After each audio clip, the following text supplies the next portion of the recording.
the water cycle. It's one of the most vital and elaborate systems on Earth, providing whole ecosystems with fresh water, which is the most important resource for life.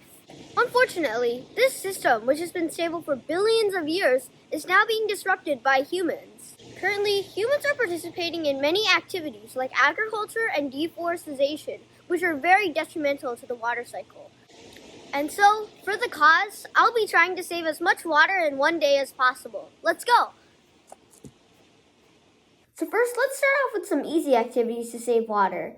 I'll just remind my parents to do several things, like washing the dishwasher only one full, using the laundry machine only one full, taking shorter showers, and all those type of things. All right, it's time to run the dishwasher.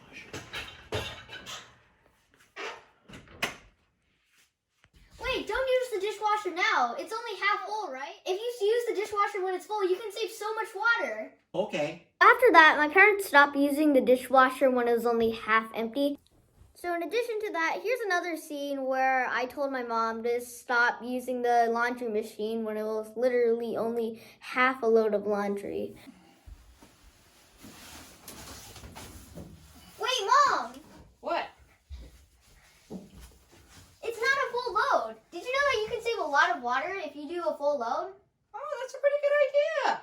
Yeah. So it's about lunchtime, and I'd say after lunch, we're going to move on to some harder activities to save water.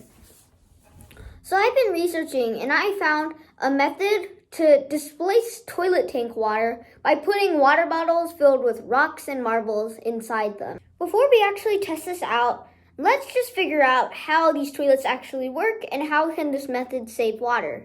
Essentially what happens every time you flush a toilet is the handle is pushed down, which releases a valve, and that valve lets all the toilet tank water come in to do its business. So after that, a fill tube just begins to fill the toilet again with toilet tank water.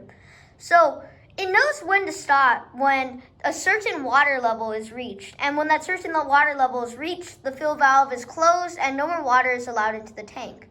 And the cycle repeats.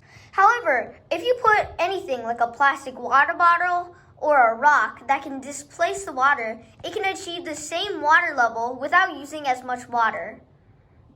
This is why displacing toilet tank water can save so much water. You can use anything to displace the toilet tank water. In this case, I'll be using a plastic bag filled with water and marbles. The marbles are just to weigh the bag down. So after we displaced the water with the bag of marbles, a little bit of water was lost to the exit tube, but it'll be well worth it since we'll save 1 gallon every time. Now, the water inside the water tube tank, I know it looks like pee, but it's just water with rust. So, of course, we can't have low flush for, number 2. So, I guess we can just designate one toilet as a number 2 toilet. Looking back in, we've done most of the things that we can do to save water in this household. And, in fact, we even have turf, so we don't have to water our lawns. So, I guess the only thing left to do is implement rain barrels. So, while regular rain barrels are more expensive, probably around $100, which is not very much for an adult, considering it saves around $35 a month, but DIY rain barrels are much cheaper. On average, they can go for $35, maybe even $25. Rain barrels are very good in many ways, such as, of course, collecting water. And they're also a very good investment. They can save you on average $35 a month. So our family actually has 5 rain barrels, 5. And we bought them for $100. It wasn't that much, and we save a lot of money every time it rains.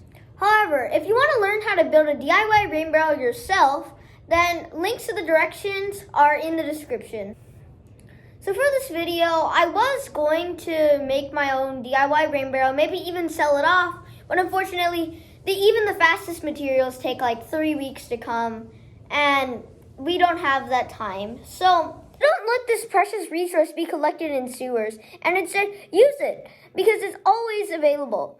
And you can use it to water your crops, you can use that to wash your car, you can use it for many purposes. This is especially useful because Southern California is in a drought. I'm very inspired by people who actually work in this field because they actually spend all of their lives trying to find new ways to help the world. So I wanted to do all of these things just to work on the issue of reducing our water footprint. I've done my part, and if you want to help the planet, then you can do yours. If you want to start helping the water cycle today, I'll include in the description of this video many ways that you can help and the sources that they come from.